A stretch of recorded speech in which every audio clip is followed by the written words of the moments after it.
The way Hogwarts Legacy's story ended is absolutely insane. We've got, spoiler alert, Fig dead, Rookwood and Renrock dead, Sebastian in Azkaban or not for killing his uncle, the repository opened or not, and we basically end up with one of the most powerful sources of magic in our hands that could either save or destroy the wizarding world. How will the sequel follow up from here? Who will be the villain or our mentor? Will we finally visit London and see Diagon Alley and the Ministry? Will we get our first ride on the Hogwarts Express since we're not late anymore? And what will be the central theme of the sequel? To answer these questions, we need to follow the rules of storytelling.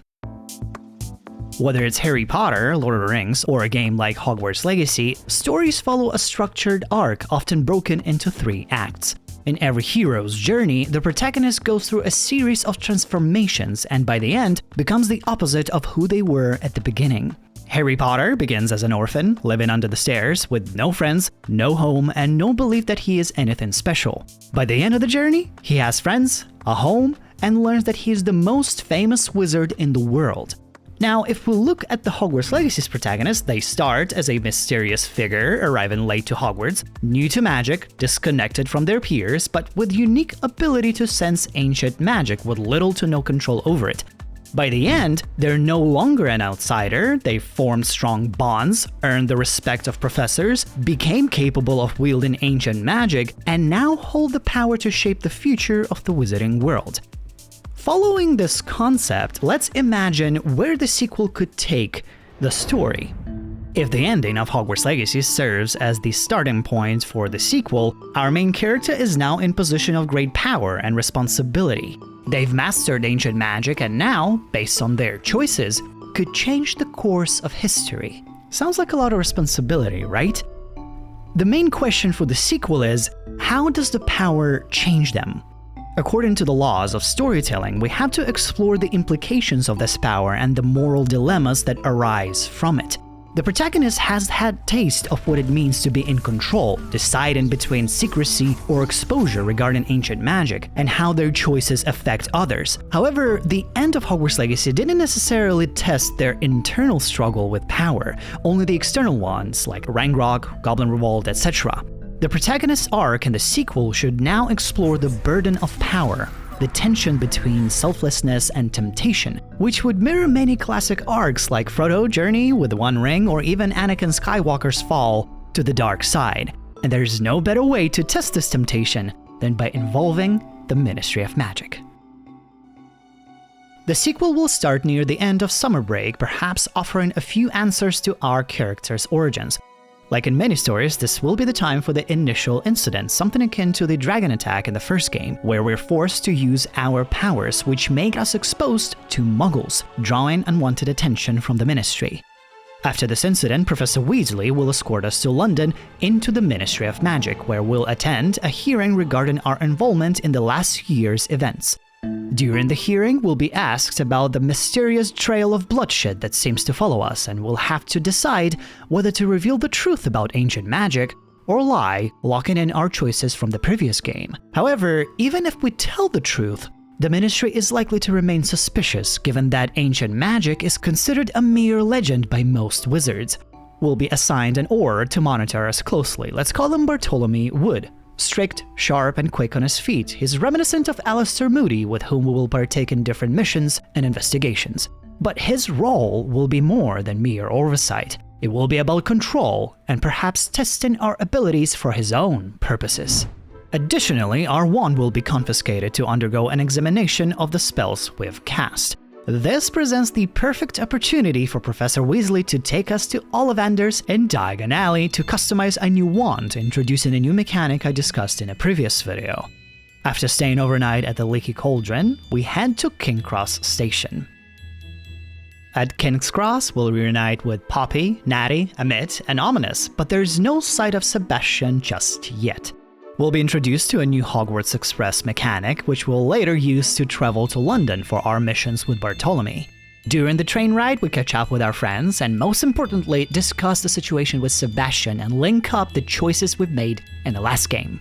If we didn't send Sebastian to Azkaban, we ask Ominous, where's Sebastian? Ominous will reply that he hasn't been doing well since Anne was moved to St. Mungo's Hospital, which is why he couldn't make it to the train. If we did send him to Azkaban, we would ask Ominous, "Do you know how Sebastian is doing in Azkaban?" To which he will reply that Anne testified in Sebastian's favor and the court put Uncle's death as an accident, so Sebastian was released from the prison. But the reason for not being on the train is the same. Anne's condition is worsening.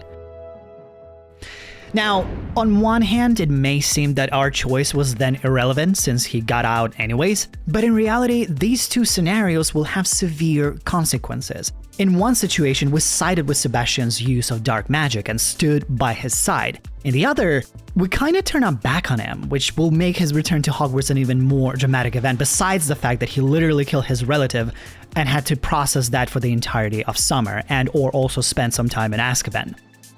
And Sebastian's story arc will be just as pivotal as the main characters in the sequel. In the beginning of the first game, Sebastian started as a strong, confident, and in control character who was helping his sister and had a clear path towards success. At the end of the game, he was out of control, broken, hopeless, had alienated himself from friends, and committed a horrific crime. Besides that, Ominous and Sebastian were significant reflections of our protagonist's choices in Hogwarts Legacy. It may not be obvious at first, but they were the angel and the demon on either side of main character's shoulders. Ominous warned us about the dangers of dark magic, while Sebastian was always inclined to use it, justifying its means. In the sequel, they'll continue playing these roles, but now the choices protagonist makes will affect not only themselves but everyone around them and shape their paths as well. Just like the protagonist, Sebastian too will have two paths to take in the sequel as a character and transform from the state he is towards the end of the storyline. And those paths can no longer be about trying to save Anne, since that would be a quite literal repetition. So, even though it is tough to say, I believe Anne will die by the end of the first act of the sequel, which will become a pivotal moment that could push Sebastian towards redemption or villainy. But more on that later. For now, let's return to that train ride. As we catch up with our friends, the camera zooms out, revealing the game's logo with Hogwarts in the background. After arriving at Hogwarts and the sorting ceremony, Professor Black makes an announcement. This year marks the 900th anniversary of the founding of Hogwarts. To celebrate, a house tournament will be held with each house participating in unique tasks highlighting their house pride. In addition to Yule festivities, a celebratory ball will be held to commemorate the founders. Just as Black continues, the doors to the Great Hall open slightly. It's Sebastian. He quickly, without making a big fuss, takes his seat at the Slytherin table, avoiding eye contact with the main character. Black concludes by announcing that ministry workers will be present throughout this year, raising suspicion among students, and he wraps up with a final exciting piece of news. Quidditch is back. After the ceremony, we try to catch up with Sebastian, but he slips away. The next morning, as we go out exploring the common room while looking for Sebastian, we quickly find out that everyone has already left for classes except one student who lets us know that both of us are now late. Together with the student, we rush out of the dorms and they quickly reintroduce us to the Flu Network mechanic.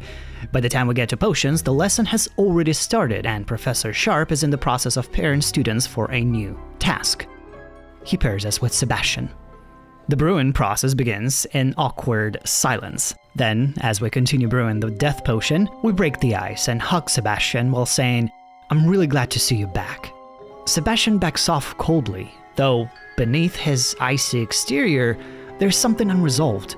Fear, guilt, anger, perhaps even hope that he can still fix things, but he doesn't know how. It will take time for Sebastian to come around, and that will unfold during the first phases of the game as we dive back into Hogwarts life, classes, extracurriculars, and preparations for the Foundry Tournament and the ball. Fans have expressed a strong desire for more activities inside Hogwarts, especially within their common rooms. This anniversary event gives us a chance to dive deeper into our house's history. The tournament will require us to research and explore the founders' past, going into the library, doing different missions, uncovering artifacts that will also tie into the game's main plot. By the end of the first week, we receive an owl from Bartholomew summoning us to London for our first mission. Here we'll investigate mysterious events at a city residence and encounter an incident similar to the troll attack in the first game, revealing more about the looming threat, this time involving Muggles. A new witch hunt is on the rise, which makes explorations in London even more dangerous. The poacher situation has evolved to another level around Hogwarts that pushes Poppy to more drastic measures, which soon makes her realize that being in the right or wrong isn't as black and white as it seemed before. Natty now faces new adversaries given her family's ties to the Ministry, and as stands, the Ministry is taking on Muggles. But soon, everyone will face an event that will shake the entire wizarding world. An event that will give an answer to why so many wizards hate Muggles. A conflict that will be set in motion and flow deep into the next century. As fall sets in, we reconnect with Sebastian and even accompany him on his visits to St. Mungo's. Around Halloween, Anne seems to be doing even better and getting more active, giving Sebastian hope. But suddenly, out of the blue, Sebastian receives devastating news. Anne has passed away. This moment shatters him, and from here, Sebastian's story splits into two possible paths. One, the path of redemption. Sebastian mourns, accepts the guilt of killing his uncle, and finally understands Ominous's and our reasoning against dark magic. He begins to heal, reunites with his friends, and focuses on helping others. This path will lead to a final moment of light for Sebastian at the game's end. 2. The path of villainy. Sebastian feels no remorse for his uncle's death, and Anne's passing drives him to seek revenge on anyone opposing dark magic. He encourages us to use ancient magic for dark purposes, pushing us both away from our friends, ultimately resulting in confrontation. These paths directly reflect the MC's choices.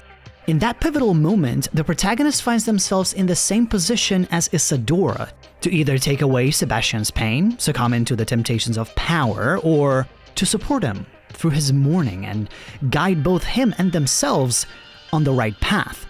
And that, I believe, is the direction the sequel will take. A more interpersonal journey focused on relationships and the consequences of choices, all while wrestling with the burden of immense power. The story would naturally evolve from the first game's journey of discovery and mastery into a deeper, more personal narrative about responsibility, constantly challenging the protagonist's sense of right and wrong, with both allies and masked antagonists in the Ministry constantly pulling the strings while using the protagonist as a tool. Now, when it comes to the main threat that is facing the wizarding world, it's a bit tricky. After all, everything will have to tie back to Hogwarts since it is in the title, unless that will change. In fact, we need to examine this part very closely, as it will determine where the franchise will go next. In this next video, I want to explore the biggest rule breaking in Hogwarts Legacy and figure out whether or not the sequel will continue the trend, which will give us a better idea of the theme we'll explore in the next game. Now I would like to hear your thoughts on this take of the sequel story. How do you see it play out in the next game? Leave it all in the comments. But guys, make sure to hit the like button, subscribe button, and all the other buttons of that nature. Thank you all for watching. I'll see you next time.